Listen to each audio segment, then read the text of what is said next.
your distributor for electrical and datacom needs. Now, from the Stifel Financial Sports Studio, here is Tom Ackerman.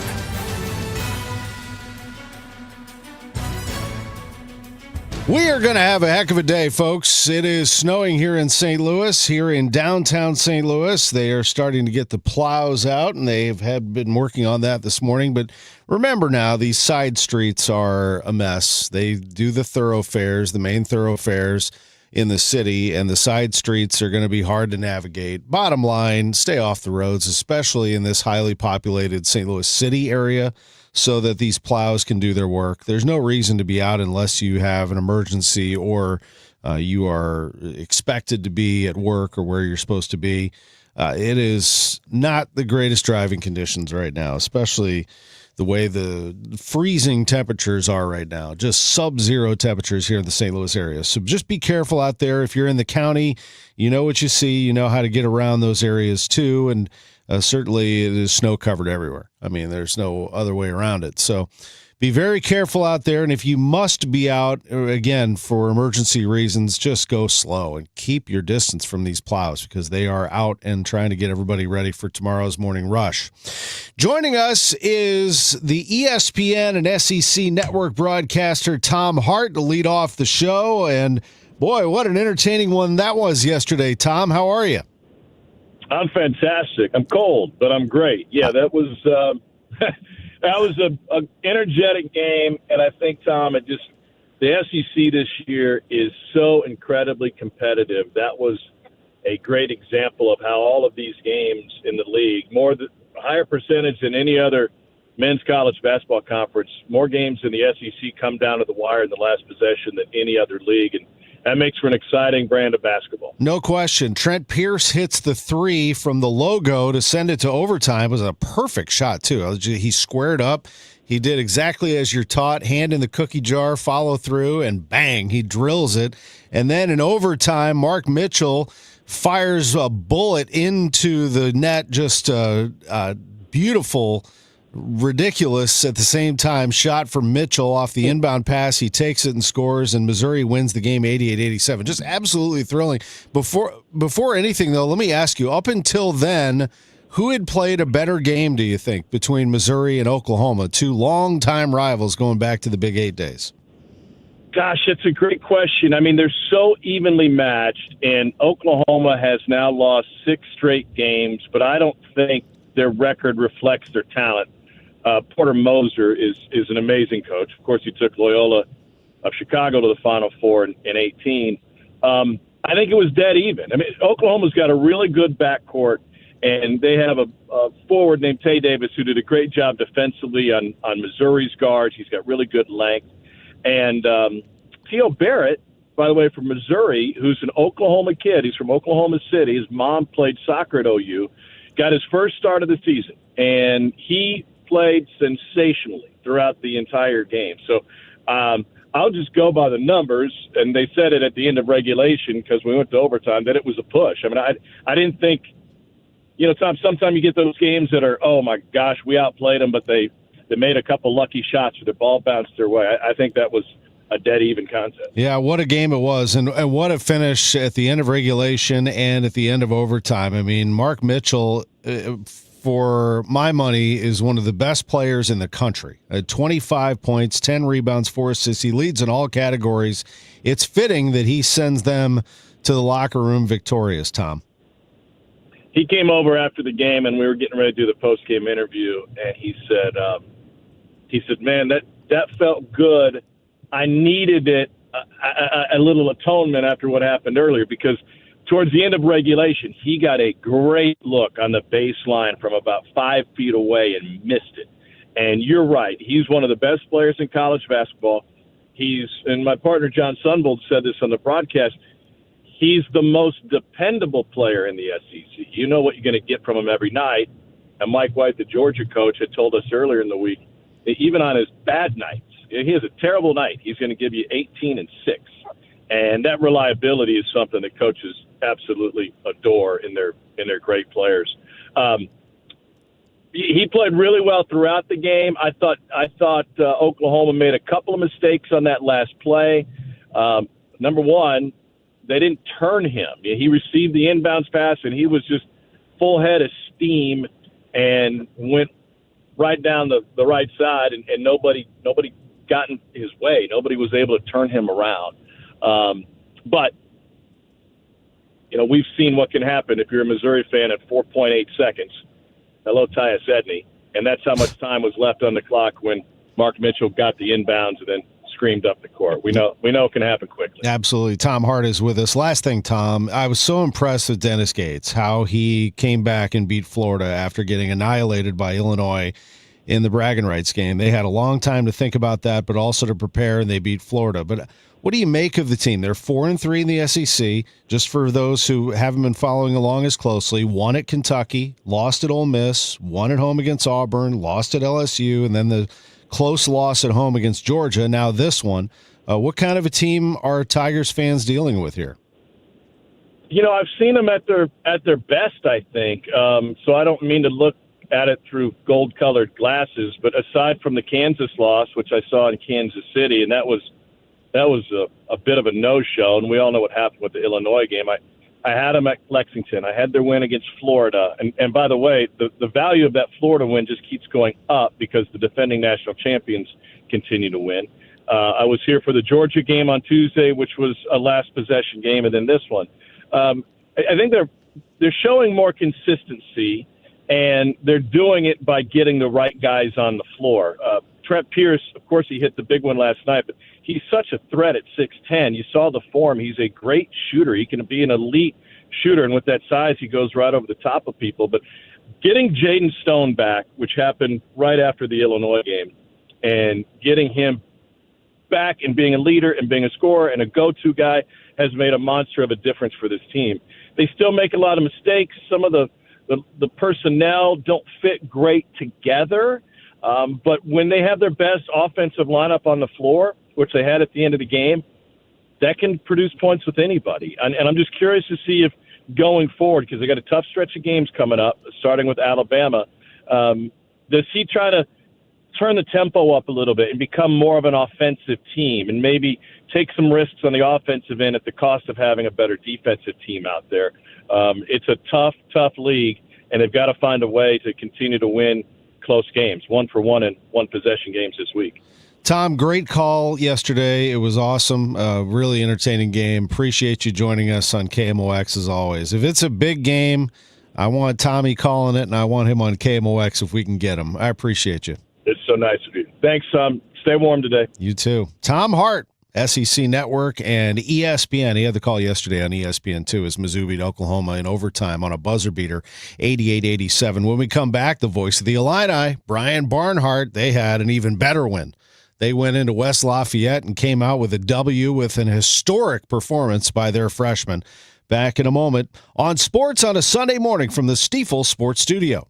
Hi, I'm Jim Brennan with McKelvey Homes. It's a great time to buy a brand new home, and Cottleville Trails has everything you've been looking for. Located at Highway 364 in Guttermouth, you will love the 5 lakes, pools, playground, and Francis Howell schools. It's a community where you know your neighbors. Take your golf cart or walk the trails to downtown Cottleville for coffee, dinner, or lunch at Menino's Market, my new favorite sandwich shop. Visit McKelveyHomes.com. It's time to move up to McKelvey. This is Corey from Air Comfort Service Heating, Cooling, and Installation. There's never a good time for your heating system to stop working. If yours does, no matter what time or day, Air Comfort Service offers 24/7 emergency HVAC service. Contact our award-winning team for 5-star heating service and stay in your comfort zone. For heating and 24/7 emergency service, contact Air Comfort Service Heating, Cooling, and Installation at aircomfortservice.com.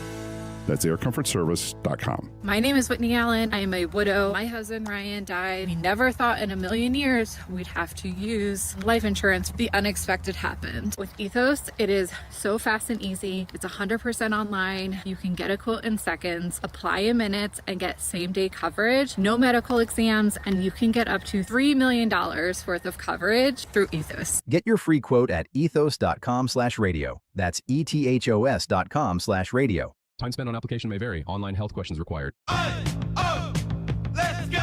You're still grooving, still connecting, still loving, still turning up, still thriving. You still got it, but your immune system, it weakens as you age. That's where vaccines come in. They help train and strengthen your immune response to fight off respiratory illnesses like flu, pneumococcal pneumonia, RSV, or COVID-19. Ask your doctor or pharmacist which vaccines you need. Book in minutes at vaxassist.com. Sponsored by Pfizer. Hey, good morning. You're heading to the airport, right? Yep, thanks for checking. I like the car. How long have you been a rideshare driver? About 3 years now. I really enjoy it. Isn't it hard to make money these days with the price of gas being so high? Not for me. I use Upside, the free app that gives you cash back for every gallon of gas you buy. Wait a minute. Are you saying you actually get real money back when you get gas with the Upside app? Yep, I get real cash back every time I get gas. Does that actually add up to anything? I'll make around $200 to $300. Wow, that's serious extra cash. I'm downloading the Upside app now. Download the free Upside app now to earn real cash back every time you buy gas. Use promo code RAIN to get up to a $5 per gallon bonus on your first tank. You can cash out anytime, right to your bank account, PayPal, or a gift card for Amazon and other brands. Just download the free Upside app and use promo code RAIN to get up to a $5 per gallon bonus on your first tank. That's code RAIN. Paramount Plus is the new home of UFC, and we're coming out swinging with UFC 324. Oh, what a shot! And 325. Boom! On back-to-back weekends, the new era is here. It's time! Every fight. Bam! Let's go! One subscription. Oh, my goodness! Pay-per-view just got knocked out. Let's go! Back-to-back blockbuster UFC events this month, only on Paramount Plus. Another app for inventory, one for CRM. Oh, don't forget accounting. Wait, which login was that? Or you could use Odoo, one fully integrated system that does it all without the hassle. Ditch the app overload. Get everything your business needs on one platform. Try Odoo free today at odoo.com. That's ODOO.com. Now, back to the Great Bar Sports on a Sunday morning on 104.1 KMOX. From the Stifel Financial Sports Studio, here is Tom Ackerman.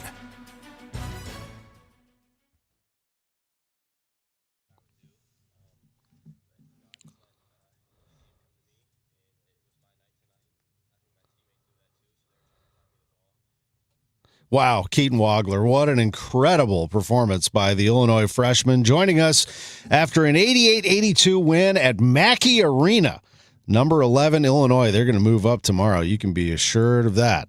The voice of the Illini, Brian Barnhart, joins us on KMOX. Brian, how you doing? Hey, Tom. How are you? Doing great. I bet you're doing well after that. What an incredible... I watched it. And I'm watching Wagler knock down these threes just unconscious. He actually took a heat check from like NBA beyond NBA range, I think, and missed it short. But he was bombing threes, scored the first 14 of the game. And if you turned away and came back to the game later, you shouldn't be surprised that he ended with 46. It was unbelievable. Yeah, it really was one of the great performances I've seen. When you think about it, we had, Brandon Paul, I think, scored 43 about 13 years ago, but that was at home, and this was at Mackey Arena, and you know how tough it is to win in there. And we needed him early, especially because Purdue was shooting. I think they made 14 of their first 18 shots or something like that. It was something ridiculous. And it was allowed Illinois to hang around there early in a tough environment. And the thing that our guys talked about afterwards, all of us that cover the team and the coaches, and was how easy he made it look. I mean, he was just, it wasn't like he was out there flailing away and throwing in, Hail Mary shots. He was just stroking it in and just wasn't missing. And he got a little tired at the end, and his teammates had to step up and hit some shots. In fact, I was told that they took a timeout with about, 5 minutes to go exclusively to let Keaton get his legs back a little bit, because he was he was getting pretty worn out by the end. But it was a remarkable game to watch. It was. I remember when I was in college at Indiana, and Sean Respert came in for Michigan State and went absolutely nuts on IU. Similarly, he was bombing threes. He was doing whatever he wanted out there. He was unconscious. I think he scored 40-something points in the game at Assembly Hall. A 6'1" guard back in the day, Sean Respert. This Wagler's put together. I mean, he's 6'6". He can get to the bucket. He can shoot the three. He is something special. I mean, how did Illinois make connections with him, and what has he been like? Well, as you know, I think the key anytime is relationships. They got in pretty early, but they did a great job building that relationship out there. But, I think he had two high offers, Tom. I think Minnesota and Illinois. So I don't know if he was not in the right, AAU circuit, or I don't know. I don't know how he slipped through the radar, but we're just glad he did. I can tell you that, he was on the list.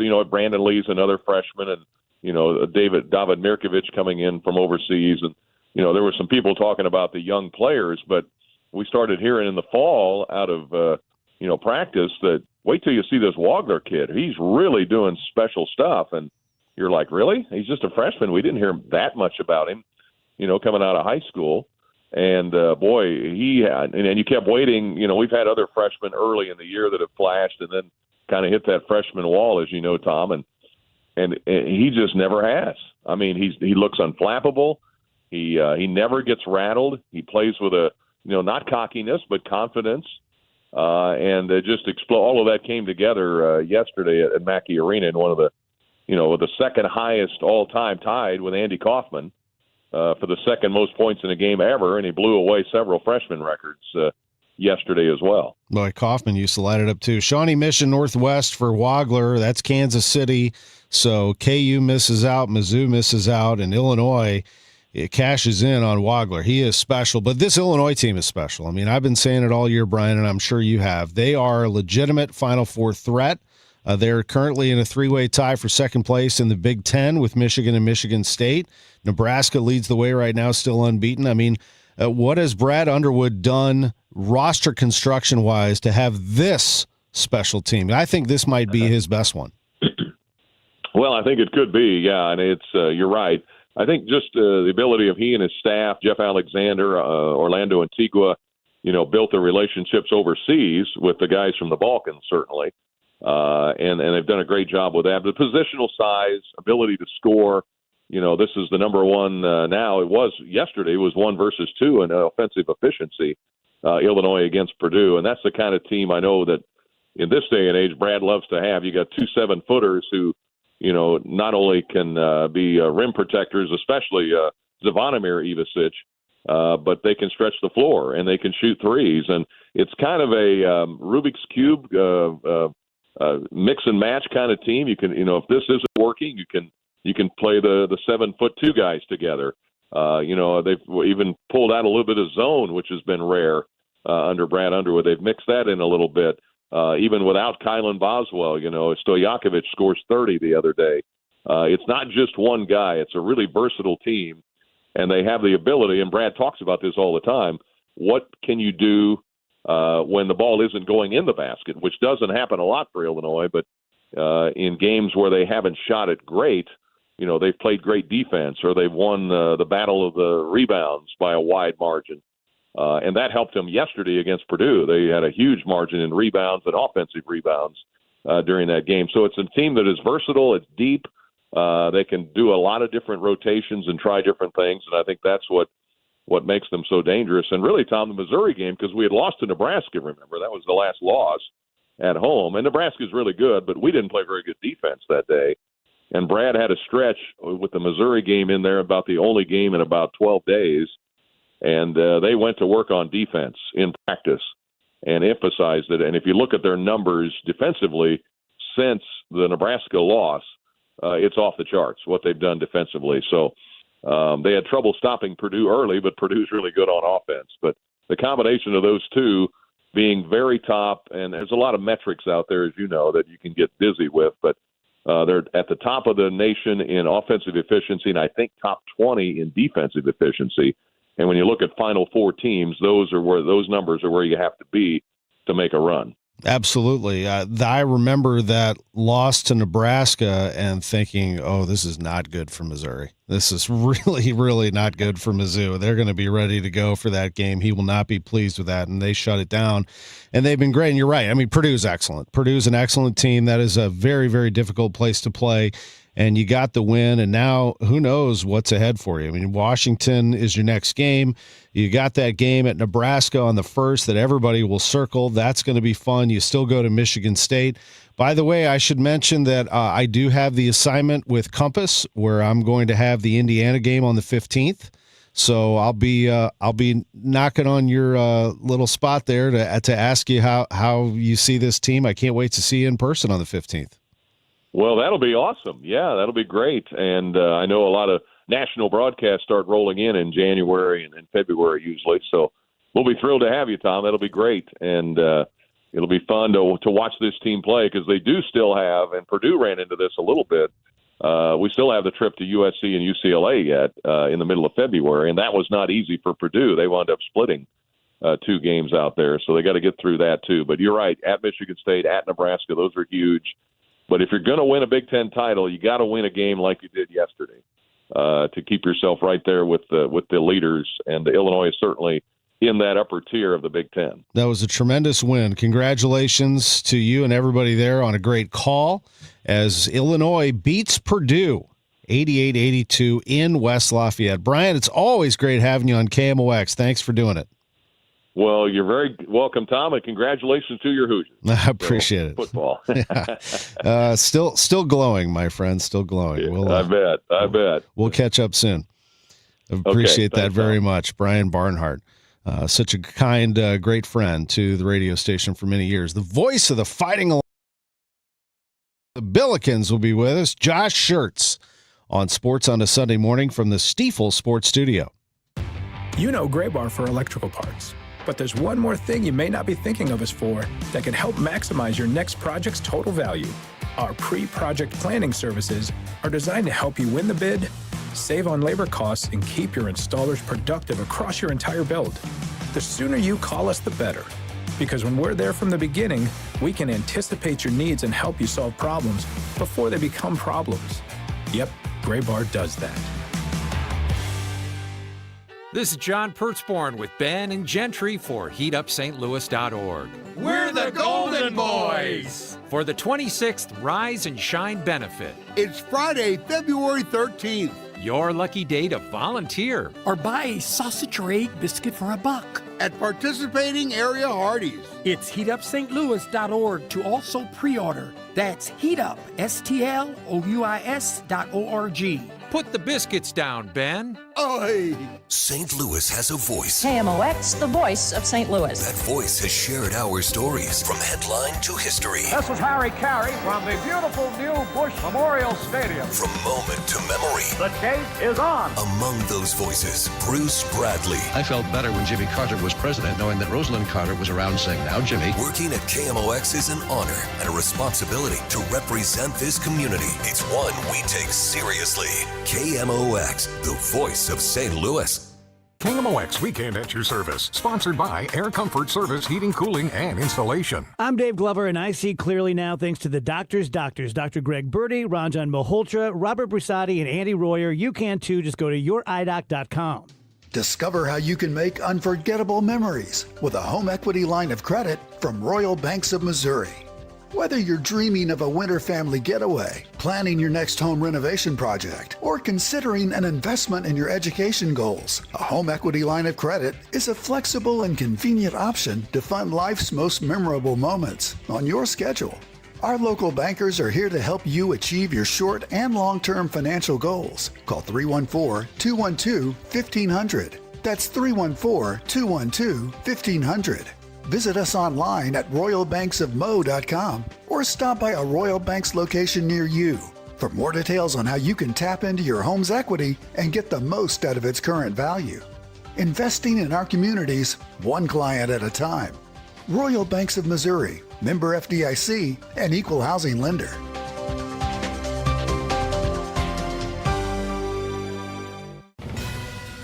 Now, back to the Great Bar Sports on a Sunday morning on 104.1 KMOX.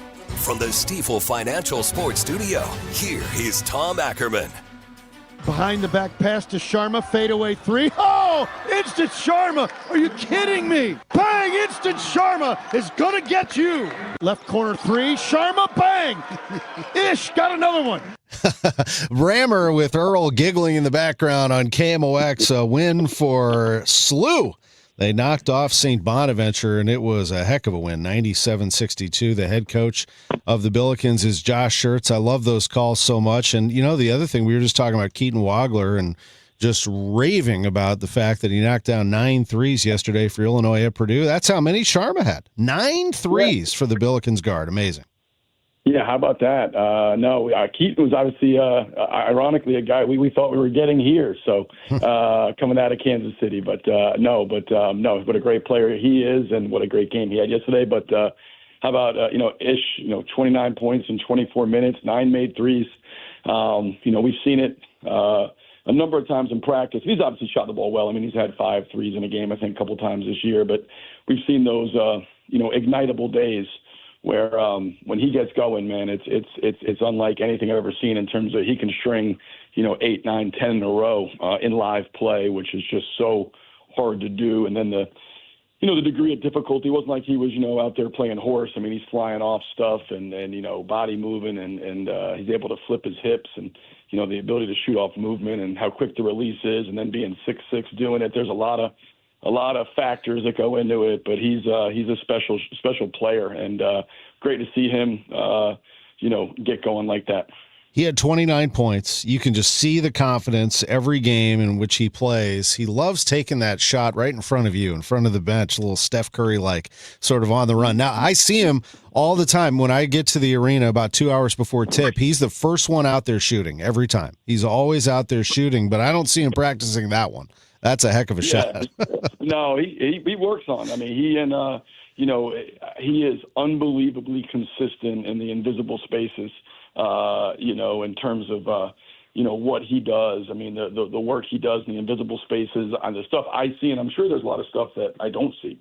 That he does, and it's just so impressive. And our player development staff, Phil Gaetano and Alex Peebler and those guys.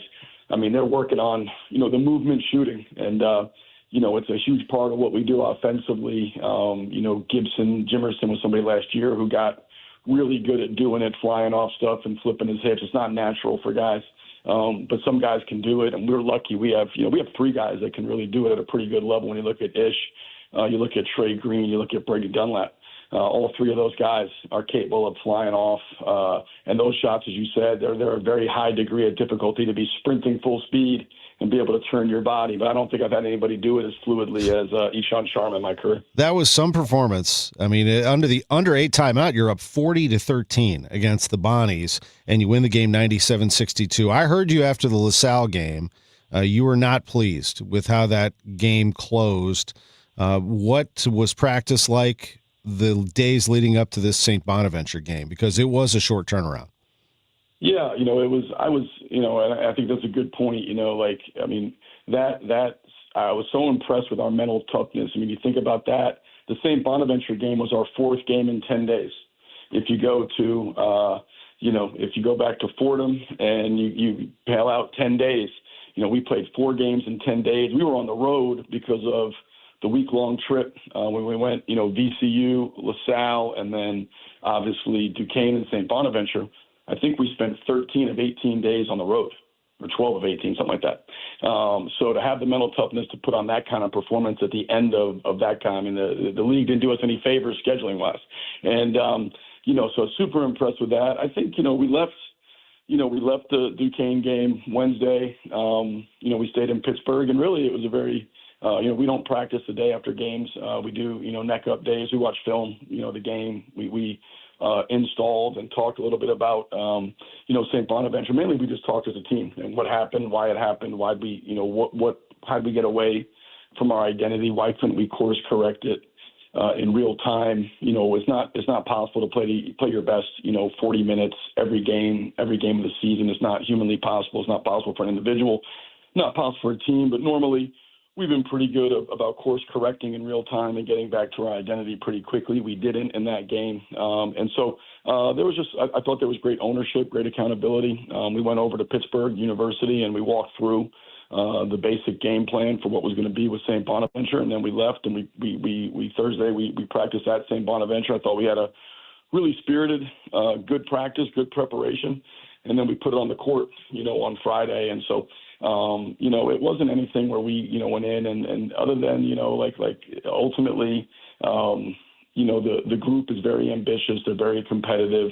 They have high standards. They have a high level of accountability for each other. And, and they want to be great. And when you have that as a coach, it's just harnessing it. And it doesn't mean you're going to be great every time. It doesn't mean you're going to play your best perpetually. Like I said, it's not possible. But I had no doubts that we would respond the right way, and we did. We obviously came out and I think played as good a game, complete game as we had all season, but I thought we were really good, in that same vein against Richmond, and so it's really been, I think we're trending in a good direction. Duquesne game notwithstanding, and then Duquesne had a lot to do with, us not playing well as well. I thought Duquesne was really good that night. They were super sharp and really played well and brought a level of physicality that we weren't ready to match. Yeah, I don't know. They were, and they won 81-77. After that game, you said that we did some things that would make a grade school team embarrassed. And I was like, oh boy. Yeah. So, I mean, yeah.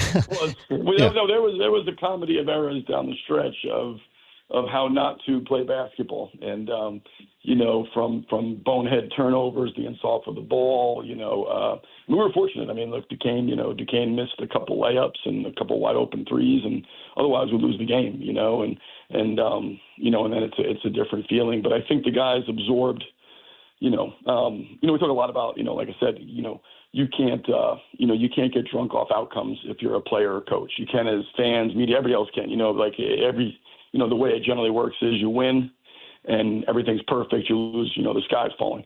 And that's fine, but it can't be internally. And I think they internalize, what happened, why it happened. And we got a 12-point lead, with 4 minutes to play. I mean, as bad as it was up and down.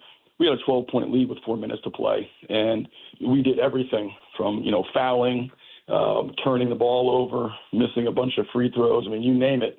We checked the box there in the last 4 minutes to give Duquesne a great chance to win. And fortunately, they weren't able to capitalize. We came up. Brady makes 2 huge free throws. Dion gets a big rebound, makes a free throw, and we escape. But we have higher standards for ourselves in terms of how we want to play. And I think, like I said, the guys had great ownership. On Wednesday, we met as a team. I let them do a lot of talking, and they really, almost everybody on the team stepped up and said something. And I thought it was great because they really challenged each other to be better, and that's what you want. With George Mason's loss yesterday to Rhode Island, you're now at the top of the A-10 with a 7-0 record. You'll play George Washington on Tuesday, and while they've dropped 3 games in conference, as well as anybody, they are very dangerous. So they lost to George Mason on the road by only 5, and they just handed it to Richmond, a team that you handled quite well also. So this should be some game here on Tuesday night at Chaffetz. Yeah, I think by far, so to this point, the best team we've played at home all year. Chris has a really good team. I think their record is, doesn't do justice for how good they are. They're right there with us as I think the top offensive teams in the league in terms of efficiency. They're elite offensive team. They got, maybe the best player in the league in Castro, 6'11" kid who's just an absolute stud on both ends of the floor. Got terrific guard play. I think they made 10 or 11 threes in the first half against Richmond yesterday. They're super explosive. They're really athletic. They're long. They can be super disruptive defensively. I'd be shocked if they're not a double bye team and a team that's competing for the Atlantic 10 championship. It's a quad 2. With the net, a quad 2 home game. I think they're right around 70, but they'll be higher than that. They'll be. I think they'll finish. Somewhere, higher than that in terms of the net. So it's a big game, big opportunity for us, but a big challenge. And, but they're really, really good on both ends of the floor. It'll be, like I said, to this point, without question in my mind, we've got some good teams in Grand Canyon, San Francisco, et cetera, league teams. But that'll be the best team we played on our home floor this year. We'll have it on KMOX tomorrow. Tuesday, Rammer and Earl will have it. And Troy, Tamar, and I will have it on TV, so we're looking forward to that big night. I was reading Stu Durando does a good job on Substack, and I was reading his story, so I want to make sure that I cite him on this about how you've been disruptive defensively, but you'd like to create and force more turnovers. Can you? I read it, but for those who haven't read it, maybe verbalize that for us as to what you're aiming for there and how you do that. Yeah, I think, anytime you're looking at, basketball, I think one thing, probably the stat that drives winning the most, is certainly, shot quantity, right? Like who gets more shots? I mean, it really probably more than any other statistical analysis, drives who wins. And there's 4 mechanisms, to generate an advantage in shot quantity. And that's obviously, your ability to take care of the ball, low turnovers, forcing turnovers, the opponent, and then offensive rebounding and your defensive rebounding. And, you want to create advantages in the possession game. And, our turnovers have been pretty good. We've not turned the ball over a ton. We've been really good. I think for the most part, Duquesne notwithstanding, a lot of that was late. We've been really good inside the games of battling the basketball, taking care of it. We've been a good defensive rebounding team, one of the best in the country. I think we lead the country in defensive rebounds per game, and our percentage is pretty high. I think, the area that we've really struggled in the most of those 4 is forcing turnovers and being more disruptive defensively, but doing it with discipline. You're not trying to disrupt and get out of position and give up layups or trap people and give up wide open threes or foul. We've obviously got to dial that back. Want to be physical, but appropriately physical. And so it's an area, as we get to the back part of the schedule, that we think is something we can be more disruptive with discipline, create more steals. And there's a variety of ways to do that without trapping, whether that's, being better with our ball pressure, being better with our gaps, being better with our rips, being better with our rotations, being much better with our hands in terms of deflections and swarming the ball. And, so there's areas that we have to continue to improve in. And to me, probably the top of the list defensively is forcing turnovers because we're number 1 in the country in field goal defense, number 1 in the country in effective field goal defense. So we're forcing misses, which is ultimately, in the day, what you want to do. But, we need to, I think our ability, we're so good in transition. Can we create a few more turnovers per game? And it's something we're really honing in on with our guys and trying to get better at. And it's something we think here down the stretch could, potentially flip some games. So we have to be better in the possession game. End of the day, Duquesne in that game just particularly, they got 17 offensive rebounds. We got 9, so they had 8 more possessions there. They turned it over 12 times. We turned it over 16 times. So they had 4 more possessions there. So if you look at that game, Duquesne had 12 more possessions than we did. And, and to win a game where you're minus 12 in possessions is almost impossible. So we did it, but it's not something we want to live in. And it's an area, we got to continue to work on if we're going to, do what we want to do in terms of what we hope to accomplish. What a week this is going to be. GW on Tuesday, Dayton on Friday at Chaffetz Arena. Josh Schertz, the head coach of the Billikens, with us. Let's get this snow cleared out of here so we can get a packed house on Tuesday night at Chaffetz. It's going to be a fun one, Coach. It'll be a blast. Should be a really good game. Like I said, 2 really up-tempo teams.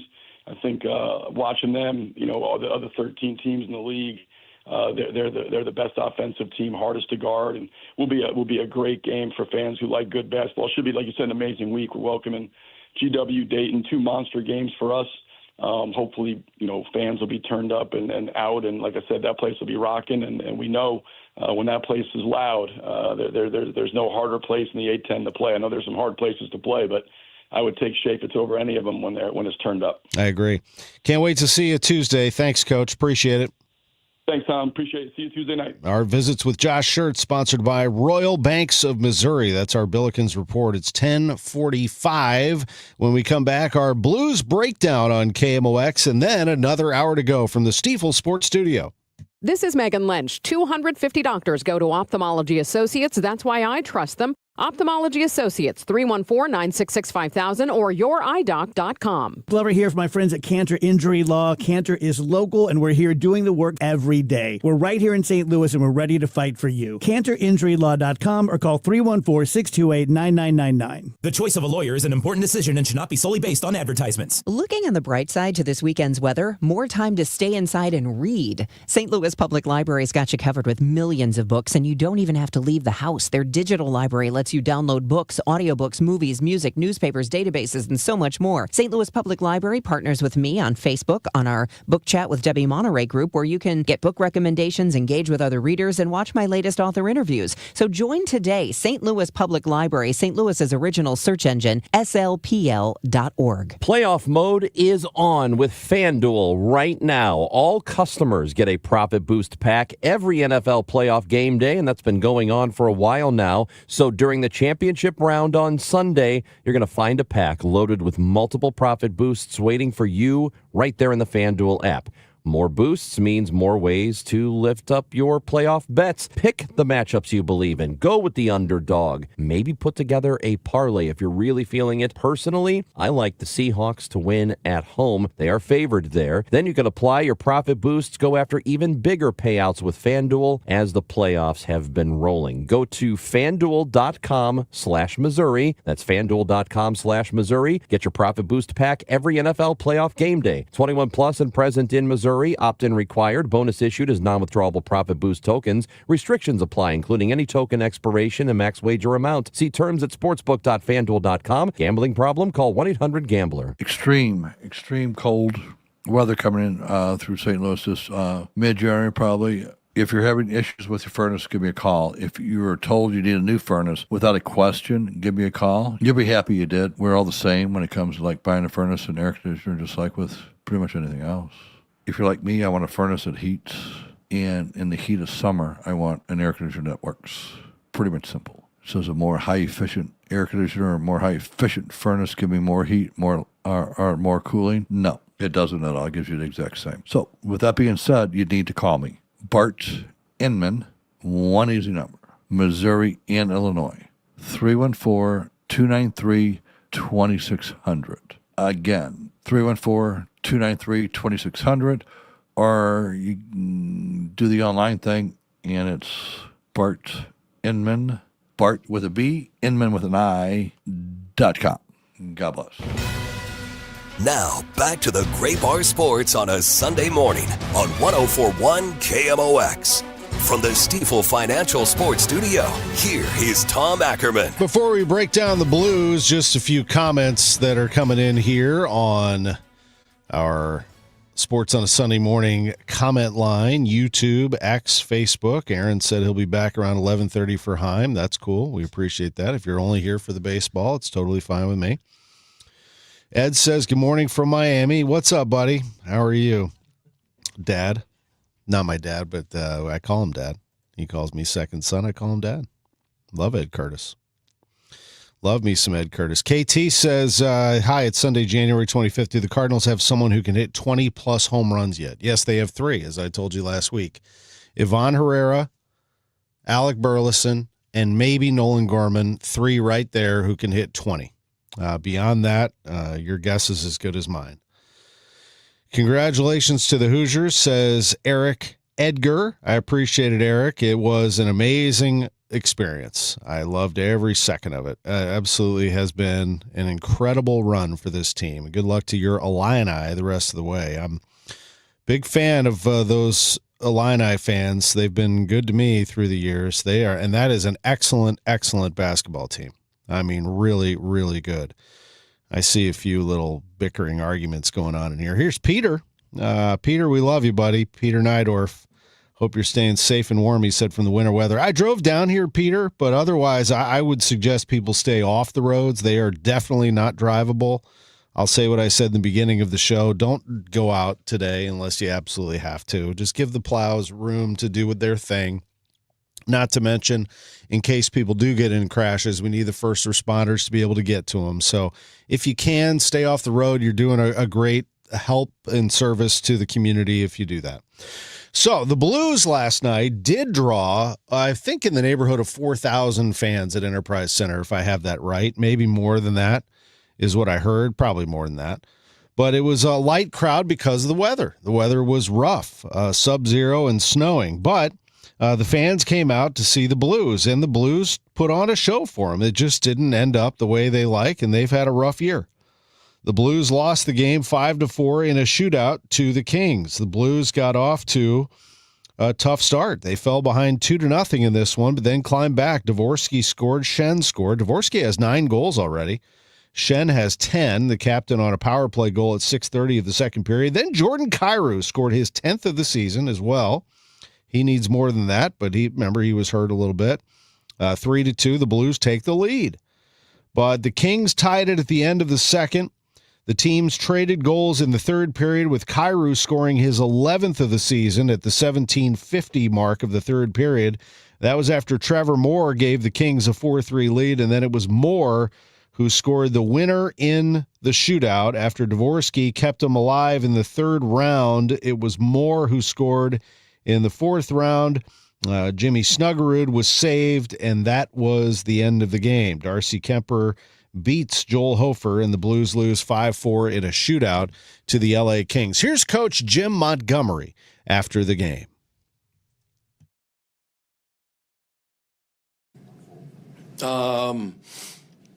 I did not like our first 10 minutes of the game. I thought they vastly started the game a lot better than we did. Their forwards were skating, and we were getting caught from behind. We had too many turnovers at the red line. Then I thought in the second period we came out and we started skating ourselves. We got a little more physical, started winning more battles. And you could say we're playing North really well. Love the play, the Dvorsky goal, and then a high-end play on the power play too. And then we get that third goal because we're playing North. And I love the fact that I see a young Logan Mailloux up at the red line when 17 has the puck in the middle of the ice. That's his confidence growing there. And he makes a good play to Ruzi, and Kyrou had a really good game. Third period, I thought we had a lot of opportunities early, and then they got that goal, and we challenged it for offsides. They changed the wording of the rule book, and I got to get confirmation from the league. But it reads both skates need to be on the player's tape. Both skates need to be on the neutral zone side of the blue line, so the leading edge. And we saw 1-1. And the year before, it did not say both skates needed to be. So we need to get clarification. I talked to the linesmen. They were great. They explained to me that it's no doubt, in their mind, it's 1 foot. So I just need to, lawyers write the books for rule books, and I don't think like a lawyer. And obviously a lawyer would love facing me in court. But I talk hockey. And both skates to me means 2. And that's why I thought Elliott did a great job, because the rule had changed. I was unaware of the rule change, or not rule change, but the wording change. So to us, if you change the wording, it's because you want both skates versus 1 skate. And we just got to get clarification on that. Yeah, they came back with the decision pretty quickly and just assumed that it was going to be offside. Usually when you challenge for offside, you're pretty solid in your convictions, I guess, on that. We were solid because we had the rule book right open there in the back office. And it's just, again, reading the language that's wrote by lawyers, it's like when I buy a house, I don't know what they're talking about until I see the percentages and what the final number is going to be for my mortgage. I feel like just the way you had the attack mindset when you pulled Hofer, be able to get the time there. That was really good to see that execution. The Shen line went out right after the timeout, and there was 2:43 left. They got a icing, and there's 2:06 left, and that's good. The other team's tired. They got 30 seconds there. Bucci wins the draw. We go right to the spread that we wanted to. And I love the play by Dvorsky. Dvorsky sends it in there. Kyrou's on the back door. All the execution we wanted to create a little bit of havoc and chaos at their net. And that happened. And then we got the loose puck and went up top, and we brought it right back to the net. We got that good rebound goal. And it's just unfortunate, Would have been great if we won the game on Dvorsky's breakaway. That would have really capped off a really solid hockey effort by our team. There's some things defensively that we need to clean up again. You can't be happy anytime you give up 4 goals. Do you see his confidence growing? I see Dvorsky, Snuggeruds, Mailloux, Stenbergs, Berggrens. I see all those guys' confidence starting to come. They're starting to feel the puck a lot better. A couple guys that I talked to in the locker room just said, because you've been in the last 3 games, you're right there. It's just puck management, game management, maybe the fine line right? Yeah, there's just certain parts, like the end of the second period, like, there's 17 seconds left. We get the puck in the neutral zone, and we go 2 men. Like, that's okay if F1 has pressure, but there was no pressure. And then we get the puck in the middle of the ice, and we ice it with 5 seconds left for a face-off in our own end with 2.8. You never know what can happen. Shen wins the face-off, so it's a moot point, but sometimes it's not, like last night. That is Jim Montgomery, the head coach of the St. Louis Blues, after a 5-4 shootout loss to the LA Kings. Last 3 games, they lost at Dallas 3-2. They lost at Winnipeg 3-1. They lost at Edmonton 5-0. That's 4 straight losses for the Blues, who had a pattern of winning at home and losing on the road in the month of January until it was broken yesterday. That was 4 straight home wins snapped yesterday by the Kings. They'll play the Stars Tuesday night at Enterprise Center, and the Stanley Cup champion Florida Panthers on Thursday night at Enterprise, and they have a game Saturday at home as well against the Columbus Blue Jackets as they have this flurry of games before they wrap up for the Olympics. We'll take a break. When we come back, a big 11 o'clock hour on KMOX. St. Louis, are you ready to go Hardy? I woke up on the wrong side of the truck bed. The country rock hitmaker behind Truck Bed. Wait in the truck and one beer. He's bringing his No Holds Barred live show to Hollywood Casino Amphitheater June 5th. With special guests Cameron Whitcomb and McCoy Moore. Hardy, live, loud, and unapologetic. One night only. Tickets on sale now at Ticketmaster.com. For more information, KMOX.com/events. Save big on everything for your next project now at Menards. Upgrade your home with Floors of Distinction laminate flooring. It's easy to install and durable enough to handle an active household. The Woodruff Series is a waterproof laminate flooring that features an attached pad for sound reduction and added comfort. On sale today for $229 a square foot. Good through February 8th. Plus, check out our weekly flyer on Menards.com for other great deals happening this week. Save big money at Menards.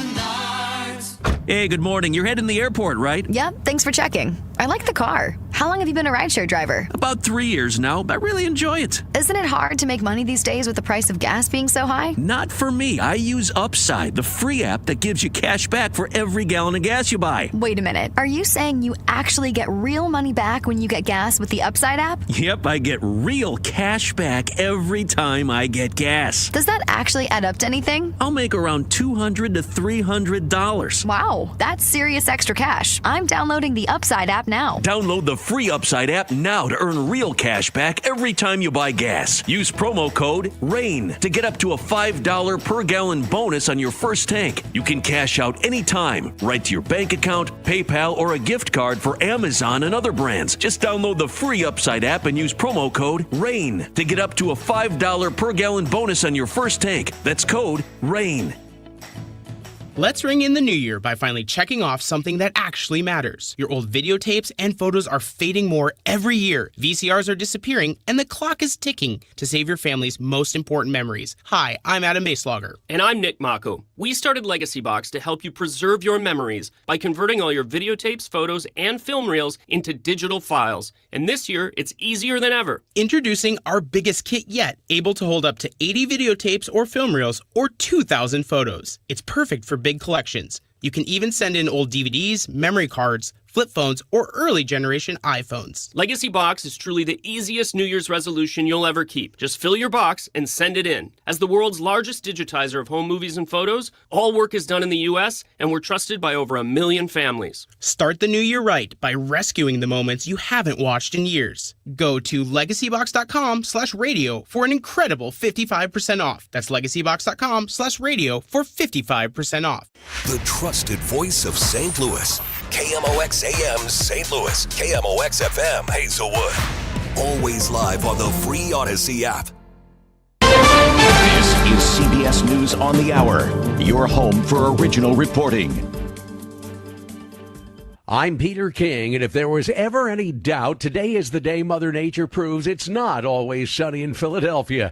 Just ask Cyree Phillips, who says the snow and especially ice made him slip, slide, and sorry he drove this morning. Get my heart racing. I'm a little scared, but I'm just glad I had enough space, and I was pumping the brakes, and I straightened it out, but you can't go over 20 miles an hour because you're going to spin out. And you don't want to risk your life because you want to be outside. Parts of the Northeast are expected to get a foot or more, with the storm stretching from Missouri to New England. The storm is a triple threat: snow, ice, extreme cold. CBS News meteorologist Shane Hinton. Temperature is going to be bone-chillingly cold as you make your way to the Midwest today. -6 is what it will feel like in Minneapolis. 7 is what it will feel like in Omaha. As we make our way toward North Carolina, 20-degree feels like temperatures in Raleigh. And then as we make our way up to Boston, 26 on the thermometer. The number of customers without power is well past the 800,000 mark. As for flyers, the good news is that there are fewer delays than yesterday. FlightAware says the bad news is that it's because there are more than 10,000 U.S. cancellations because of the storm. Federal officials are doubling down on the claim that yesterday's Border Patrol shooting of a Minneapolis man was self-defense. Commander-at-Large Greg Bovino on CNN's State of the Union. The fantastic training that our law enforcement partners have, the fact that they're highly trained, prevented any specific shootings of law enforcement. So good job for our law enforcement. But witnesses and several bystander videos contradict the official version, appearing to show the man holding a cell phone, not a gun, that Bovino says he refused to give up. CBS's Lana Zach. In a court affidavit, one resident testified, quote, "I have read the statement from DHS about what happened, and it is wrong. The man did not approach the agents with a gun. He approached them with a camera.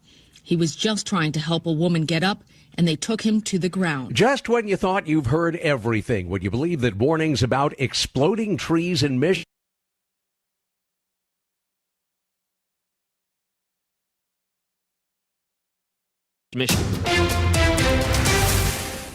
At 11:02, we have 10 degrees downtown at the Gateway Arch. Good morning, I'm Scott Jagow. Our top story, the questions and criticisms are piling up following that fatal weekend shooting by ICE agents in Minneapolis. The 37-year-old Alex Preddy, his death was caught on video from multiple angles, and those videos do not support the federal government's narrative that Preddy was an assassin and domestic terrorist hell-bent on murdering agents. KMOX Democratic analyst Michael Kelly says it's telling that the city's police chief came out and said, "We don't know what's going on. Our federal partners aren't communicating with us. This is being done for political purposes, and it's not being done by protocol and with training, and it's just so unnecessary and wrong." Republican analyst John Hancock says he hasn't gotten any word from his federal sources either. I texted our current and former federal elected officials who I work with, have worked for, have advocated for. I got zero response back. Hancock says until Trump's fellow Republicans stand up to him and speak out, tragedies like the one in Minnesota may continue to occur. Here we're looking at 6 to 12 inches, depending on where you are in terms of snow cover.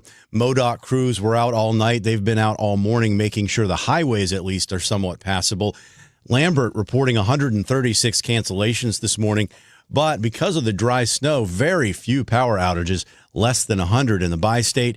Schnucks is open until 5:30 this evening, and all Deerbergs are open till 6. They'll resume regular hours tomorrow.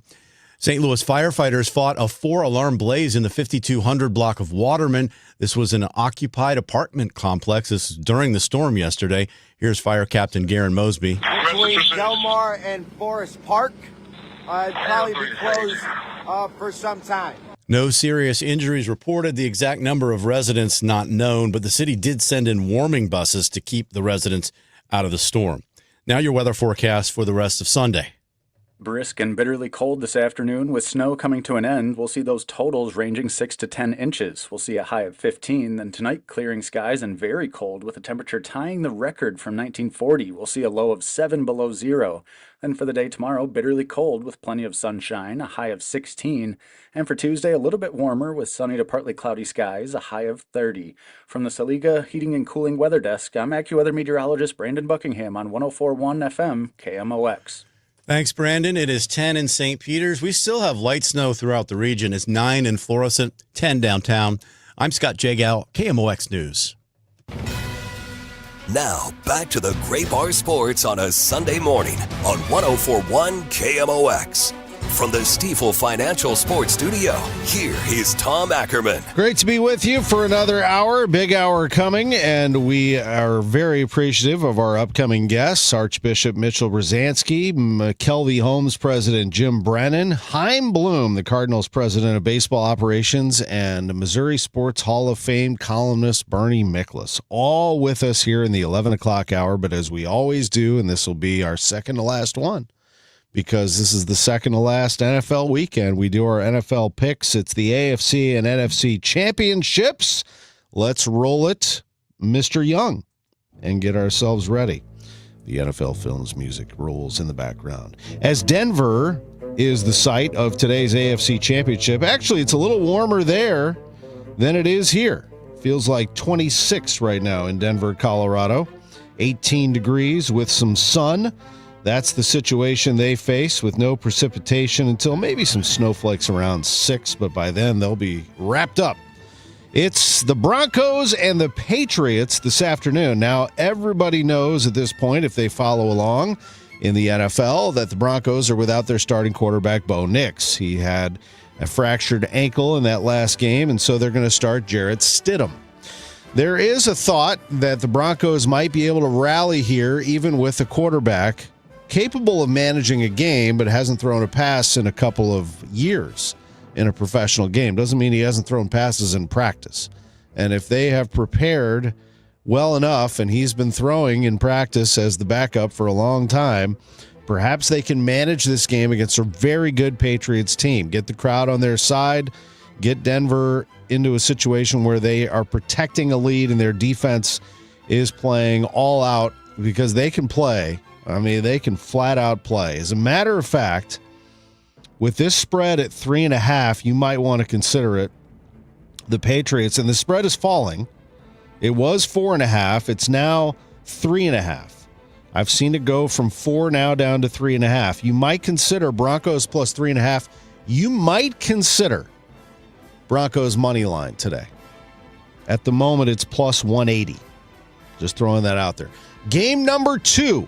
And yes, I'm taking Broncos plus 3.5. That is my official pick. Game number 2 is the NFC Championship. It's the Los Angeles Rams who emerged victorious from Soldier Field, beating the Bears last week, against the Seattle Seahawks, who absolutely smoked the 49ers in their divisional round matchup 41-6. How bad was it?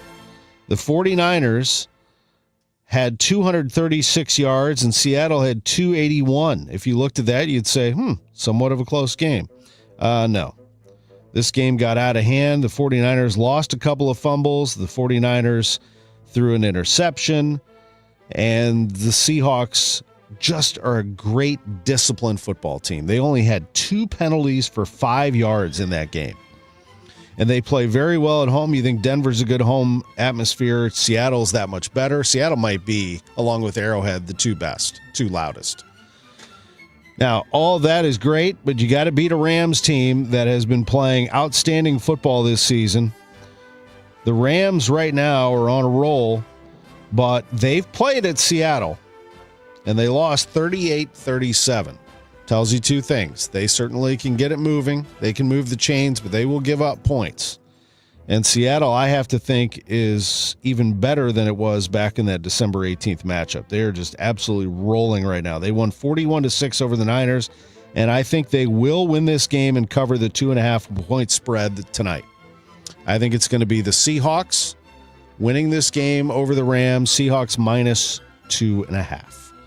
We'll take a break. When we come back, we are honored to be joined by St. Louis Archbishop Mitchell Rozanski and the president of McKelvey Homes, a great friend of ours and partner here at KMOX, Jim Brennan. We also have Chaim Bloom joining us on the line at 11:30, Bernie Miklasz at 11:45. Sports on a Sunday morning from the Stifel Sports Studio. I hear from sellers all the time that they fear they have missed out on the selling market. They are so relieved to learn September, October, and November are strong selling months. With low inventory and hopefully lower interest rates, this fall will be a hot one for real estate. I'm Christina Straight, owner of Straight Realty. You may have heard me say, why pay more than 4 for years? Now it's why pay more than 2, saving you even more money. Call me 314-441-4444. And remember, why pay more than 2? Straight Realty is a licensed broker in the state of Missouri, Kansas, and Nevada. If you need a garage door, this could be your lucky day. Entries are open now for the $5,000 sweepstakes at Overhead Door Company of St. Louis. A winner will be chosen at random to receive $5,000 towards new garage doors, openers, or front entry doors of your choice. Deadline to enter is the end of the month to win the $5,000 sweepstakes with Overhead Door Company of St. Louis. Enter now at overheaddoorstlouis.com. You can't win if you don't enter at overheaddoorstlouis.com. Hey, good morning. You're heading to the airport, right? Yep, thanks for checking. I like the car. How long have you been a rideshare driver? About 3 years now, but I really enjoy it. Isn't it hard to make money these days with the price of gas being so high? Not for me. I use Upside, the free app that gives you cash back for every gallon of gas you buy. Wait a minute. Are you saying you actually get real money back when you get gas with the Upside app? Yep, I get real cash back every time I get gas. Does that actually add up to anything? I'll make around $200 to $300. Wow, that's serious extra cash. I'm downloading the Upside app now. Download the free Upside app now to earn real cash back every time you buy gas. Use promo code RAIN to get up to a $5 per gallon bonus on your first tank. You can cash out anytime, right to your bank account, PayPal, or a gift card for Amazon and other brands. Just download the free Upside app and use promo code RAIN to get up to a $5 per gallon bonus on your first tank. That's code RAIN. Hey guys, Kevin Wheeler here for FanDuel Sportsbook, the official sportsbook of KMOX, my official sportsbook as well. And they have turned on playoff mode. All customers of FanDuel can get a profit boost pack every NFL playoff game day. So each game day during the championship round, you'll find a pack loaded with multiple profit boosts waiting for you right there in the app. And more boosts just means more ways to level up your playoff bets. So pick the matchups you believe in if you like winner or loser or just the point spreads. Maybe take a shot on an upset. I'm actually looking at the under in a couple of opportunities this week. You could build a parlay that fits the moment. However you want to do it, it's up to you. And then you apply your profit boosts and go after even bigger payouts while the playoffs continue to roll. So visit FanDuel.com/Missouri and grab your profit boost pack every NFL playoff game day. Remember, 21 or older and present in Missouri to play. Opt-in is required. Bonus issued as non-withdrawable profit boost token, and restrictions apply, including any token expiration or max wager amount. See terms at sportsbook.fanduel.com. And if you have a gambling problem, call 1-800-GAMBLER. What is it that makes the all-new Hyundai Palisade Hybrid an incredible SUV? Is it the spacious interior that's comfy for the whole crew? Or the capability to go off-road? Maybe it's up to 600-plus miles of range. What if it's all of that and more? What is it then? The all-new Hyundai Palisade Hybrid. So much more than just another SUV. Visit HyundaiUSA.com or call 562-314-4603 for more details. It's about time pros had one partner for the whole job. Why juggle 10 different suppliers when one can do it all? At the Home Depot, you'll save with pricing built for pros. You'll stay on track with job site deliveries, schedule, next day, or same day. And you'll get every size, every finish, every job lot quantity you need. One partner for the entire job. That's how pros get more done. The Home Depot Pro. It's about time. Now, back to the Great Bar Sports on a Sunday morning on 104.1 KMOX. From the Stifel Financial Sports Studio, here is Tom Ackerman. Great to be back with you, and good to be with my friend Jim Brennan, the president of McKelvey Homes, joins us on the line. Jim, we love having you in studio, but we just can't do that today. We got to keep you safe, my man. How are you? Well, Tom, you know, I used to be a mailman, and Rose and I made it fine to 9 o'clock mass, but I'm enjoying the comfort of my home. But I got to tell you, congratulations on bringing home a victory for the Hoosiers on Monday night. Buddy, I did my best. I was just, thinking good thoughts. It was an amazing, amazing contest, and thank you very much. It has been a long time coming, that's for sure. And as well as I do, that I love the Cardinals. I love the Blues. I love SLU. I grew up a Mizzou fan. You name it. Battlehawks, Rams winning the Super Bowl back in the day. That one's at the top for me. When your school wins a national championship, I've never been able to feel that before. And, they won it in 87. I was 12 years old at the time. I didn't go to school in Indiana at that time. To win a national championship is something I never thought I would see from Indiana football. And now I'm thinking, how many more can they get? I'm waiting for the movie. I think it's very, very possible that we see a film down the road about Fernando Mendoza, about Curt Cignetti, about Indiana, and just kind of weaving through the whole story. It is a remarkable, remarkable sports story, and I appreciate you. I'm sure Archbishop Rozanski will appreciate that every time he gets interviewed, the first person he thanks is God. Yes. Let's bring in, actually introduce us to your guest, if you would, the Archbishop Mitchell T. Rozanski. Archbishop. Good morning, Jim, and good morning, Tom. Thank you for the opportunity to be with you today. It is so great to have you on KMOX, Archbishop Rozanski, and thank you for being with us. Jim, you have a wonderful announcement to make about not only the Archbishop, but also what McKelvey Homes is doing for the St. Louis community.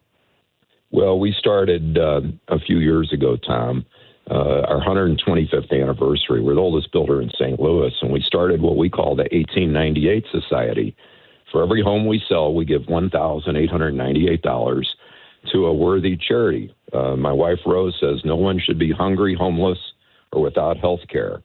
And we found out about this wonderful program that Archbishop Rozanski started a couple years ago, the American Catholic Appeal, the annual Catholic Appeal, Affordable Housing Fund.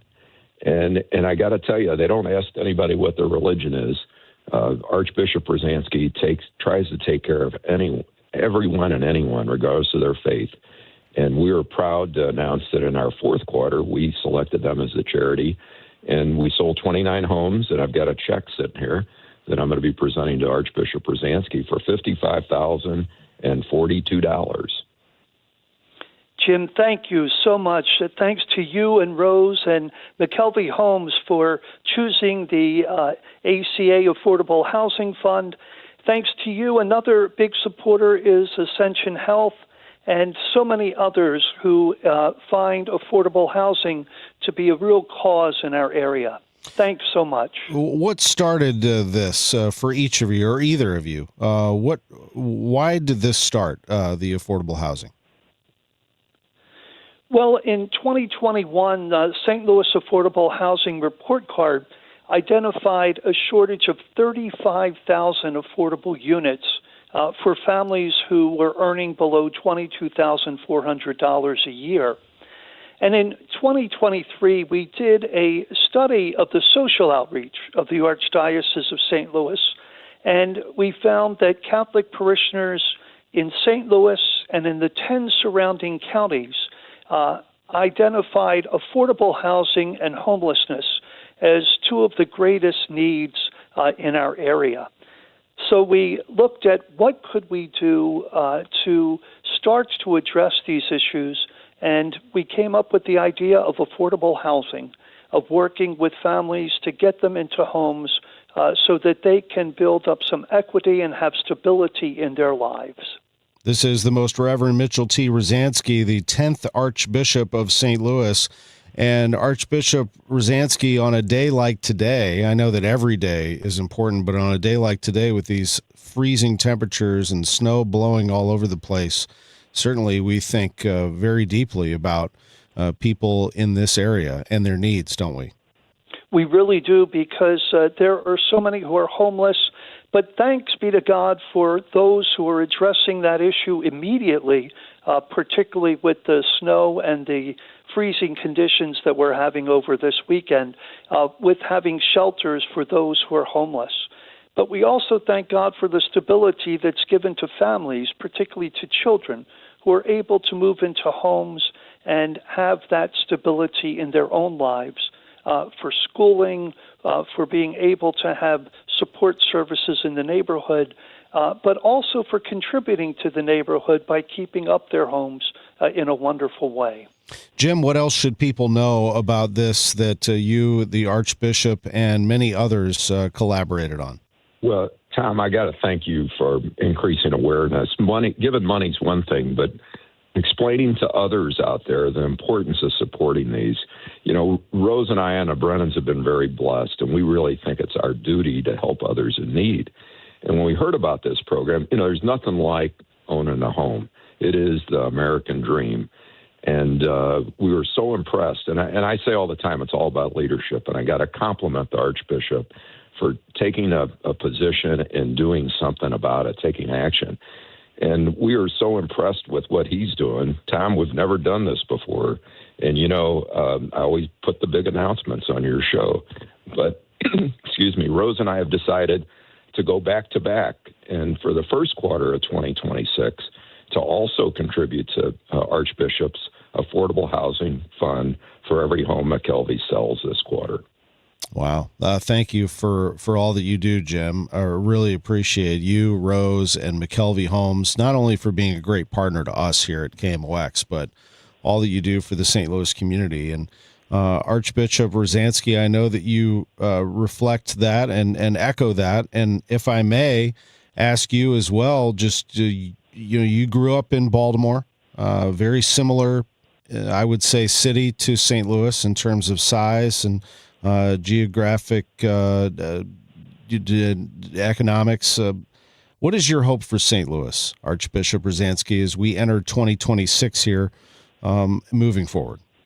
Tom, thank you very much for this opportunity, and I'd like to echo my thanks to Jim and Rose Brennan and McKelvey Homes for not only the contributions that they gave in the fourth quarter, but also for his promise of contributions in the first quarter of 2026. Thank you, Jim and Rose, for your great generosity. My hope is that we can take so many of these homes that either are abandoned or are not in great condition to bring them up to being able to be lived in and to move families into them who will appreciate being there, who will keep them up, and who will strengthen our neighborhoods in St. Louis and well beyond. Well said. And Jim, just a final word from you moving forward. I know that you are back with us for 2026, and we couldn't be happier to have McKelvey Homes alongside, but also that you continue to give back to the community makes us very proud to be your partner as well. Well, it's a win-win, and Tom, we've got some great new communities opening up. As you know, you talk about them every morning, and we've got some great sales closing. But I would be remiss if I did not recognize the King, who was the dance champion last night for the Dancing with the St. Louis Stars. Him and his niece, Katie, won everything. They raised the most amount of money. And it was a memorable performance. Some people thought he looked like Howard Stern, but he was really Prince. You got to see it. You can check it out online, Archbishop, for the Independence Center, helping those with mental illness. Thank you. He'll be all over that. The King. Oh, I love it. Jim, it's great to have you on the station, as always. Archbishop Rozanski, thank you very much for your time this morning and for being with us. Thank you. It's Thanks, a privilege and a pleasure. Thank you to both of you. Sports on a Sunday morning on KMOX. I want to say this before we take a break and talk to Chaim. I know many of you tune in throughout our existence here, and we're one of the oldest sports talk radio stations in the country, if not the oldest, and we listen to Chaim every day at 11:30. But I have tried to bring back more of, if there is an opportunity to speak on behalf of our partners here at KMOX, but also those who are dedicated to giving back to St. Louis, especially on days like this, please reach out. We'd love to give you a little bit of time on the station like we do. Typically, this 11:15 spot is good for us, and we'd love to do that for you as well. So you can always reach out to us. You can send us an email. You can just send it directly to me, tom.ackerman@odyssey.com, and I'd be happy to help out whenever I can. Sports on a Sunday morning, gives me an opportunity to stretch out a little bit longer for 2 hours and be able to have a little more time to give back. So we appreciate all that you all do for us here in the St. Louis area. The greatest city in the world, man. I love this place so much. We're going to take a break. When we come back, we're going to visit with Cardinals president of baseball operations, Chaim Bloom. Now, we're getting closer to the start of spring training. This is very, very close, folks. We are going to see, believe it or not, spring training workouts begin in 2 weeks. That's because the pitchers and catchers for the World Baseball Classic begin reporting on February 9th. And yes, we will have KMOX there. Matt Pauley will be there. Mike Claiborne will be there. John Rooney will be there. Ricky Horton will be there. Our engineer Ryan Schulte will be there. I'll be heading down on March 7th after Arch Madness to catch the final 2+ weeks of spring training and take it home, especially when it comes down to roster cuts, because I think it's going to be an interesting 26-man roster that they're putting together. I'm very curious about Brendan Donovan, so we're going to throw that question to Chaim when we come back as to where things stand right now with Brendan. Keep in mind, he's not going to let anything out of the bag. He's not going to tell us exactly what is happening in terms of trade talks, but he's been very good about explaining the situation. And we're going to hear from Chaim Bloom, the Cardinals president of baseball operations, when we come back. And then Bernie Miklasz, we'll have lots of time for him at 11:45. It's sports on a Sunday morning, coming to you on this snowy Sunday from the Stifel Sports Studio in downtown St. Louis. We'll be right back. Hi, I'm Jim Brennan with McKelvey Homes. It's a great time to buy a brand new home, and the Reserve at Wildwood is where you want to be. Park-like setting with front porches on every home, connected trails for exploring, walk to Main Street and Wildwood Town Center, top-rated Rockwood schools, and legendary McKelvey quality you can count on, featuring James Hardy siding. Visit McKelveyHomes.com and learn what makes the Reserve so special. It's time to move up to McKelvey. KMOX Weekend at your service. Sponsored by Air Comfort Service Heating, Cooling, and Installation. For all station contest rules, go to KMOX.com/rules. Unlock a brighter outdoor space in 2026 with Chesterfield Valley Nursery. Let us be your trusted partner for all your landscaping, lawn, and gardening needs, empowering you to create a haven that brings joy and serenity to your life. From landscape design to property maintenance to our garden center, we're here for you. Houseplants, tree shrubs, organic soil mixes, gardening and plant classes, and more. Chesterfield Valley Nursery's Garden Center has what you need no matter what the season. Visit us weekdays from 9 a.m. to 4 p.m. Saturday hours start in March. Follow us on Facebook or Instagram for all class and sale updates. St. Louis has a voice. KMOX, the voice of St. Louis. That voice has shared our stories from headline to history. Martin Luther King was killed by an assassin's bullet tonight. From moment to memory. And it's a strike call! A no-hitter for Gibson! Among those voices, Charlie Brennan. Well, we've got lots to talk about, despite our listeners' letters to the contrary. Working at KMOX is an honor and a responsibility to represent this community. It's one we take seriously. KMOX, the voice of St. Louis. This is a message from your sponsor, Intuit TurboTax. This year, file your taxes with TurboTax and hand everything off to one of the thousands of experts who can get you filed online with 100% accuracy. Only available with TurboTax experts. Real-time updates only in the iOS mobile app. Let's go! You still got it, but your immune system weakens as you age, making it harder to fight flu, pneumococcal pneumonia, RSV, and COVID-19. Ask your doctor or pharmacist which vaccines you need.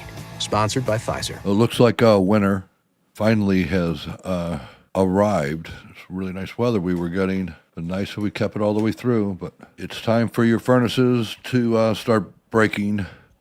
If it happens to you, please give me a call, and we'll get somebody right out there and get your heat real fast. If you choose, it makes more sense to replace your furnace. We can do that next day. So if you need service, give me a call. Bart Inman. It's one easy number, Missouri and Illinois. The easiest number. 314-293-2600. Again, Missouri and Illinois. Only one number. 314-293-2600. Or go online at bartinman.com. That is Bart with a B. Inman with an I.com. God bless. This is the Gas House Gang from KMOX. Bernie Miklasz joins the Gas House Gang Tuesdays and Thursdays at noon on America's Sports Voice, KMOX. Now, back to the Great Bar Sports on a Sunday morning on 104.1 KMOX. From the Stifel Financial Sports Studio, here is Tom Ackerman. In fact, here's a Gas House Gang guest right here. The Cardinals president of baseball operations, Chaim Bloom, joins us. This is his home, though. Sports on a Sunday morning in the 11:30 slot, just like John Mozeliak and Walt Jocketty before him, and we appreciate it very much. Chaim, how are you this morning? I'm doing all right. It's good to be on with you. Good to be with you. I hope you're staying out of the snow and everything is good where you are. Yeah, staying warm inside seems like the smart bet right now. Yeah, good move. Let's talk about this club and just coming out of the winter warm-up, coming out of the baseball writers' dinner and all of that activity. What was your reaction to the fans and everything that was asked of you? And also visiting with players. I think a lot of people don't realize that's an opportunity for you also to meet a lot of the players that you've brought along in person. Yeah, glad you point that out because that is actually one of the things I was looking forward to. You know, despite obviously so much having happened, so many conversations and, you know, a lot of interaction with our players, there were a couple guys that I got to meet for the first time at winter warm-up and actually shake their hand and look them in the eye. And the guys that I know, just to be able to reconnect with them and have some conversation. You know, it's a busier weekend than it might look from the outside, so you're running around a little bit, but it was nice to be able to catch a couple calm moments with some of our guys, returning guys, new guys, and just get to know them a little better. I had a great opportunity to talk to some of your younger guys that I had not met before. Joshua Baez, one of them, Leonardo Bernal, the other one. Boy, I talk about a couple of guys who are well-spoken, who respect the game, big guys and tremendous athletes. I think there are two right there that jumped out at me that I just have this sense that a big, exciting road is ahead of them. We certainly hope so. They both had great years, and that's, you know, part of why obviously that they were there with Joshua having earned his way into the 40-man roster, obviously Leo as well, and Leo also getting recognized for having won a Gold Glove in the minor leagues. And, you know, when you talk about something like that, obviously Josh's year, we could talk about each of them, but Josh's year, you don't really see that too often. Guys not only put up the year he had in terms of the power and the speed, but also coming from where he came, where the year prior, really not a very good offensive year, a lot of swing and miss, a lot of issues on the offensive side of the game, and credit to him and to the staff that was working with him. They turned it around and had himself a great year. And then Leo took full advantage of a lot of the resources we were able to provide our catchers this year, and of course he put in the work. And you heard it at the writers' dinner from Patrick Anderson, our AA manager, who had him the year prior in Peoria and got to see that growth and that maturation firsthand. And he's really come a long way. Obviously, a lot more left in each of their journeys, we hope, but really, really cool to see them earn their way to that event and to getting some pats on the back at it. There are a lot of prospect lists that come out, and I think one that people really anticipate is Baseball America, which has busted out its prospect list. And when you go online to look at it, the first picture that you see is J.J. Weatherholt. I do believe he's number 5, though, out of their top 100. Then Liam Doyle, 34, Raniel Rodriguez at 37, Baez, 87, Bernal, 98. That's 5 in the top 100, Chaim, and that's 2 catchers right there. In fact, you have a lot of catchers in your organization right now, don't you? That's a nice list.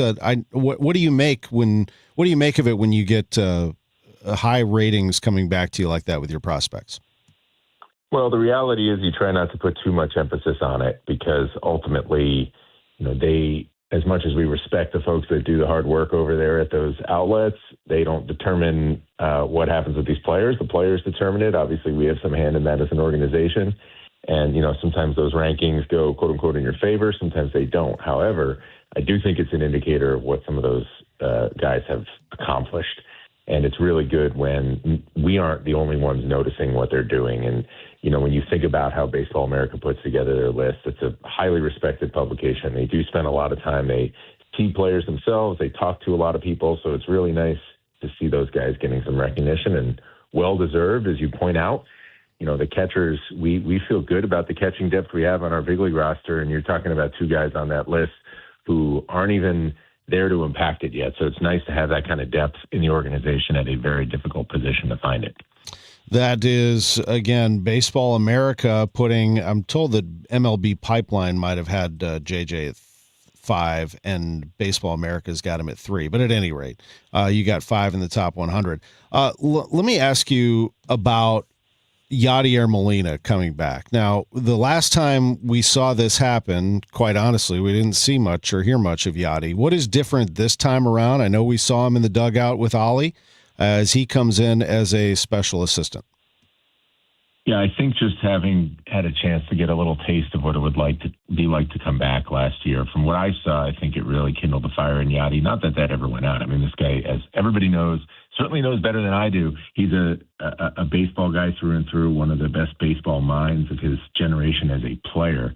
And look, he's always been a Cardinal, or at least since he entered professional baseball. And from our standpoint, as I've said before, he's always going to be part of the family regardless. This is just a path that we were able to work on together to be able to get him integrated a little more formally. When you have a resource like that, wearing your uniform and part of the family, you do want to find ways to have him impact the organization more formally. And we know with his passion for the game, that's something that excites him.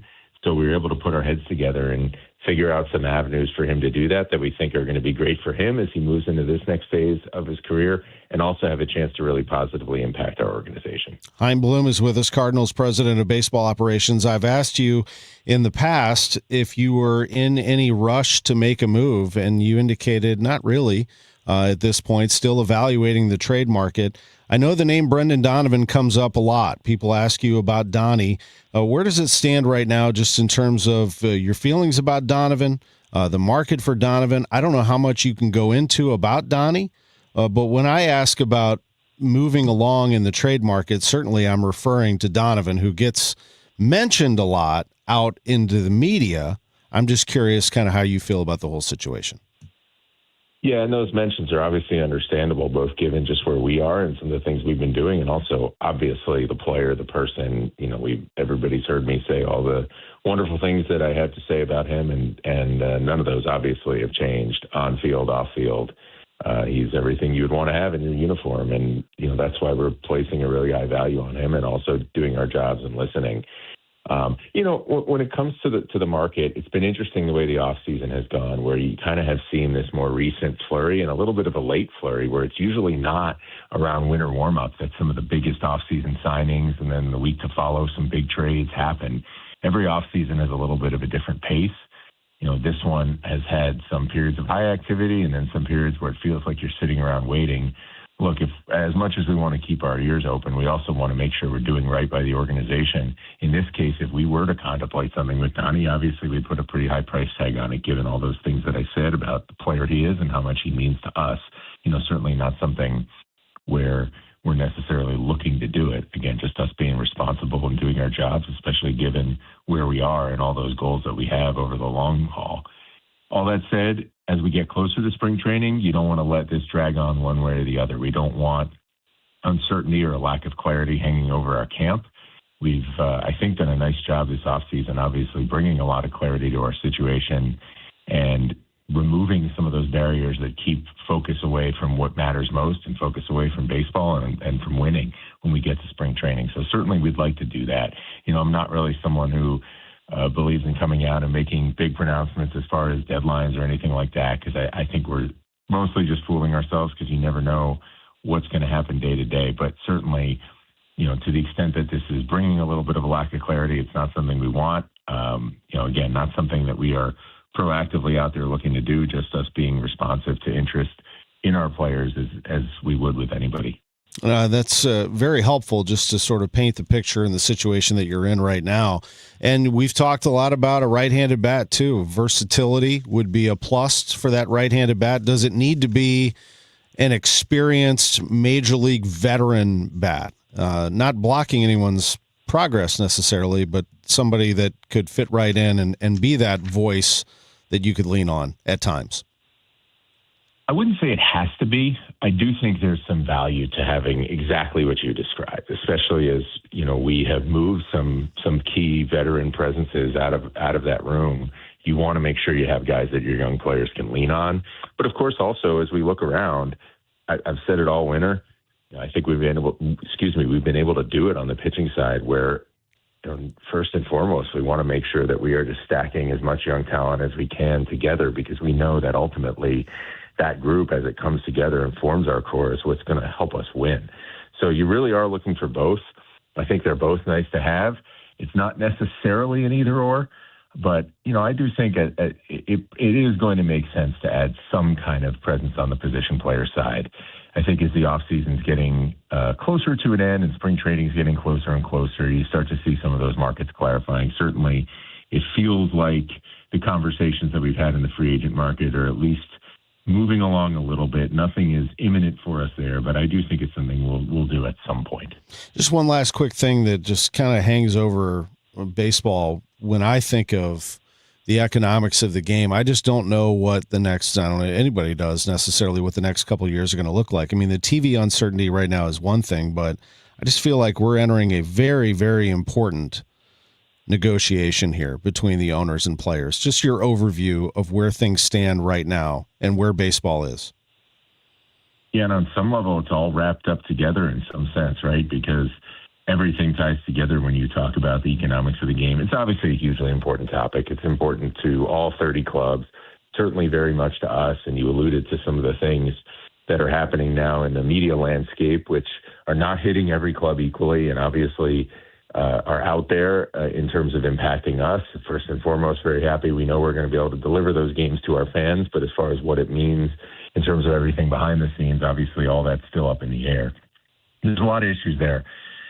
We all have our own opinions, and I'm happy that the league is very engaged on this. My view of it is two things that, I've talked about this a bunch. Number one, it is something that really has to be worked on, and that everybody who has a stake in this and loves the game and is involved in it from all quote unquote sides have to come together and figure out the best way to keep this rolling, because in so many other ways, our game, our product is in such good shape, and we just need to make sure that we're able to bring it everywhere it needs to be and that everybody can compete. Obviously, how we do that, how we ensure that for the long term, there's so many different things that go into that.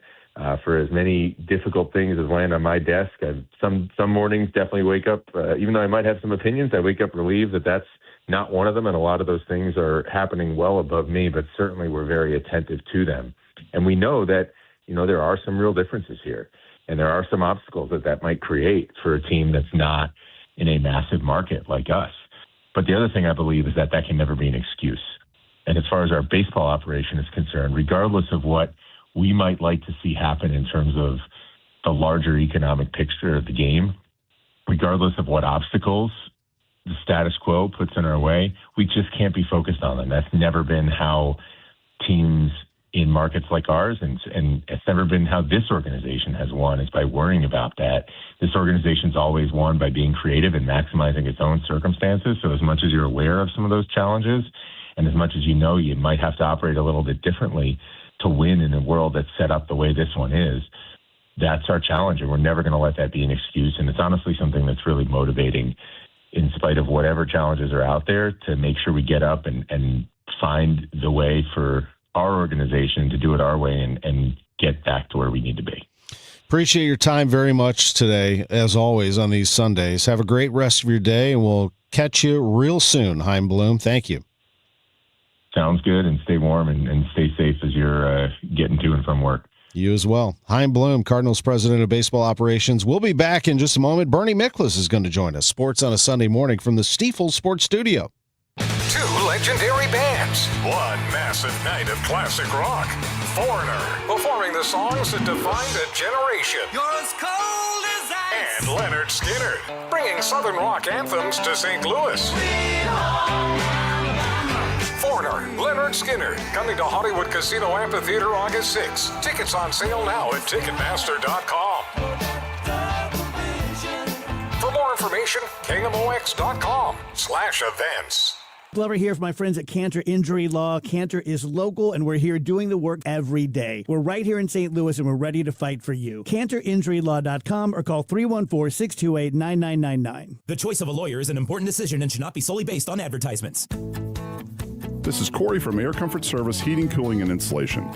There's never a good time for your heating system to stop working. If yours does, no matter what time or day, Air Comfort Service offers 24/7 emergency HVAC service.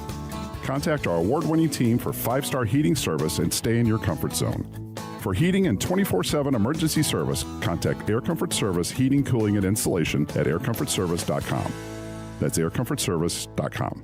Hey, good morning. You're heading to the airport, right? Yep, thanks for checking. I like the car. How long have you been a rideshare driver? About 3 years now. I really enjoy it. Isn't it hard to make money these days with the price of gas being so high? Not for me. I use Upside, the free app that gives you cash back for every gallon of gas you buy. Wait a minute. Are you saying you actually get real money back when you get gas with the Upside app? Yep, I get real cash back every time I get gas. Does that actually add up to anything? I'll make around $200 to $300. Wow, that's serious extra cash. I'm downloading the Upside app now. Download the free Upside app now to earn real cash back every time you buy gas. Use promo code RAIN to get up to a $5 per gallon bonus on your first tank. You can cash out anytime, right to your bank account, PayPal, or a gift card for Amazon and other brands. Just download the free Upside app and use promo code RAIN to get up to a $5 per gallon bonus on your first tank. That's code RAIN. This is the story of the one. As an HVAC technician, he and his digital multimeter are in high demand. So when a noisy office HVAC turns out to be a failing blower motor, he doesn't break a sweat. With Grainger's easy-to-use website and product information, he selects the product he needs to keep everything humming right along. Call 1-800-GRAINGER, click Grainger.com, or just stop by. Grainger, for the ones who get it done. I was ordering food for the office from the same few places for too long. For workplaces suffering with office food fatigue, every day's a struggle. Before starting Easy Cater, I assumed having no good vegan options for Carl in finance was normal. Easy Cater is designed to treat OFF with a huge variety of favorite restaurants, plus tools to help you meet dietary needs and stay on budget. Used daily, one platform lets you save time and shine. Ask your app store about Easy Cater or start an order at easycater.com. Now, back to the Great Bar Sports on a Sunday morning on 104.1 KMOX. From the Stifel Financial Sports Studio, here is Tom Ackerman. 10 minutes on the clock with my man, Bernie Miklasz, sponsored by Saliga Heating and Cooling, SaligaHeatingandCooling.com. What's up, Bernie?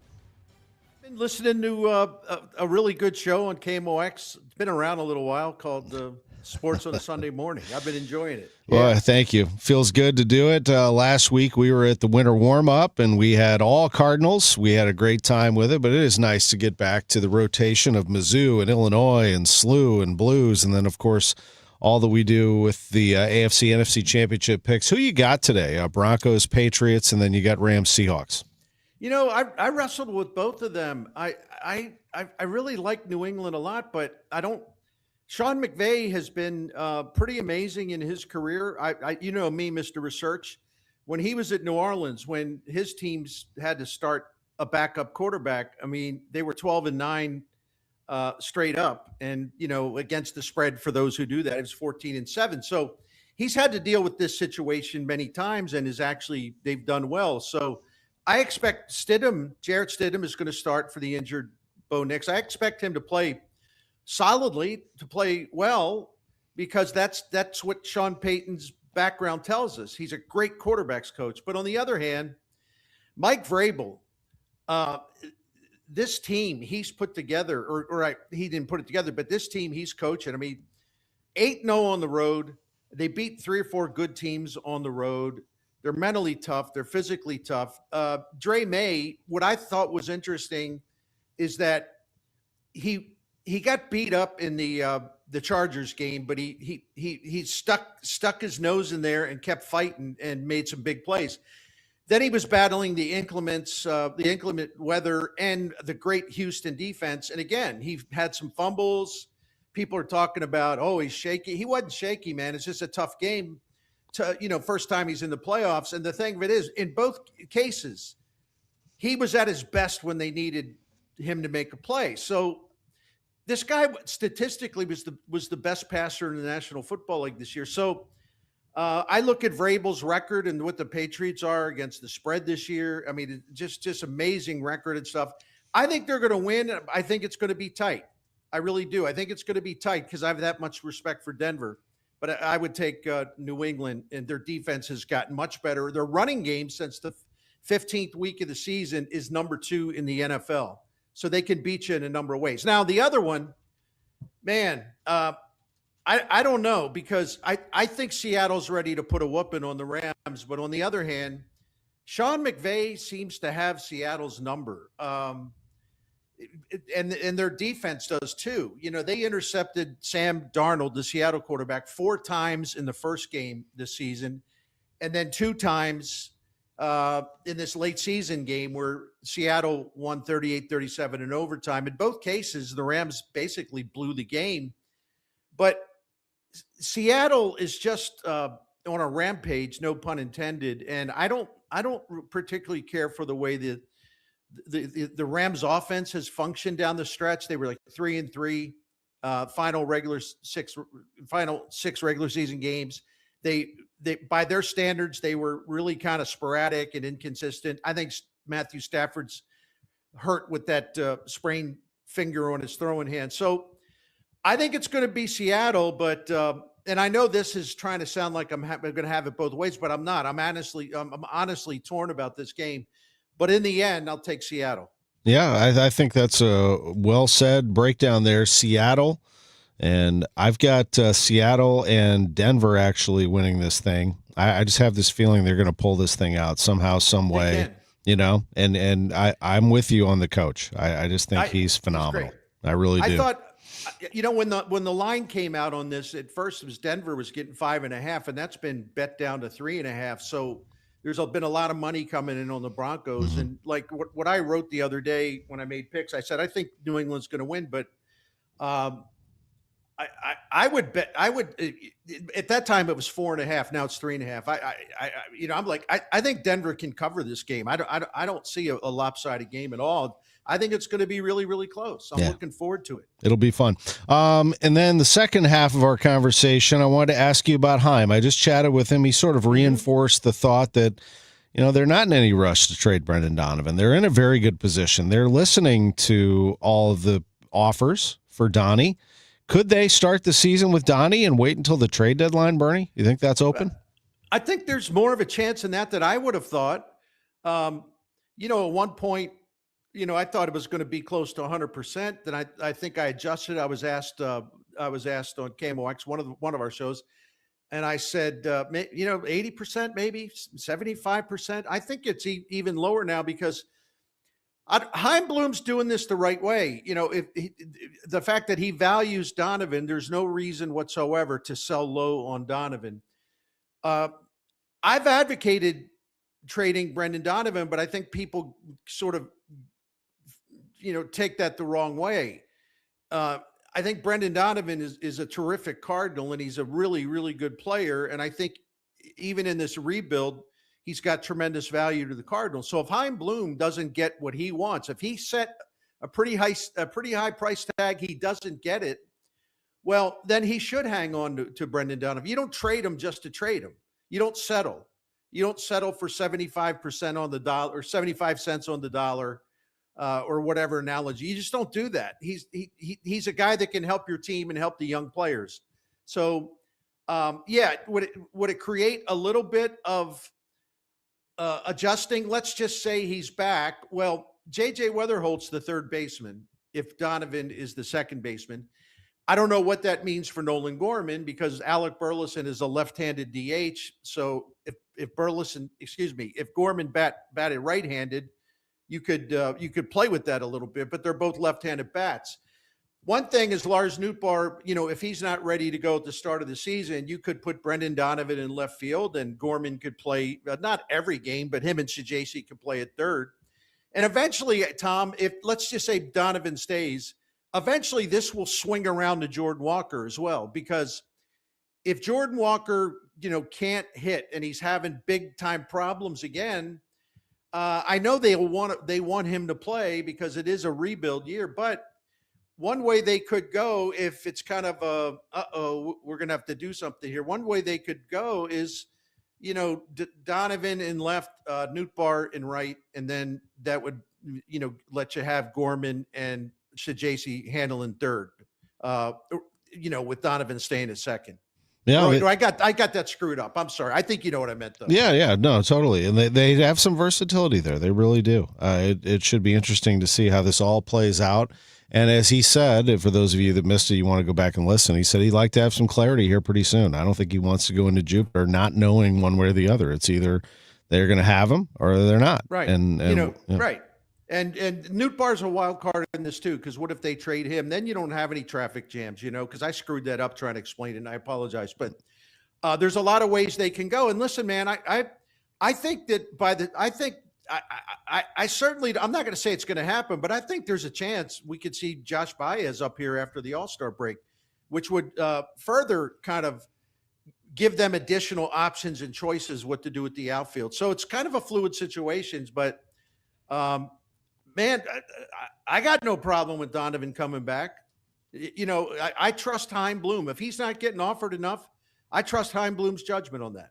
I mean, what a great bat and player in person to have during this whole thing. And he's not afraid of being part of a rebuild. There's no doubt about that. Bernie, stay warm. I'm going to get back on the highways here and head home, and I plan on not going anywhere for the rest of the day, watching the AFC and NFC Championship and eating some food. Sounds like a plan. Just get there safely. Then you'll be in splendor. Yep. So the key is to go slow and take it easy. Right. But if you don't have to be out there, don't go out there, folks, for sure. Bernie, have a great rest of your day, bud. It's always great to have you on. Bernie Miklasz with us on Sports on a Sunday morning. He's sponsored by Saliga Heating and Cooling, SaligaHeatingandCooling.com. Got to follow him on YouTube. He's got some unbelievably great videos, and he always does a wonderful job wherever he contributes, including the Gas House Gang, which I will be back tomorrow with Chris Ranji at noon for that show, and Bernie joins us on Tuesday. Tuesday night, big game, Billikens and George Washington. I just saw they released $5 tickets for that. Get on that, immediately. So Tuesday night's going to be incredible. Thanks for joining us. Sports on a Sunday morning from the Stifel Sports Studio. Playoff mode is on with FanDuel right now. All customers get a profit boost pack every NFL playoff game day, and that's been going on for a while now. So during the championship,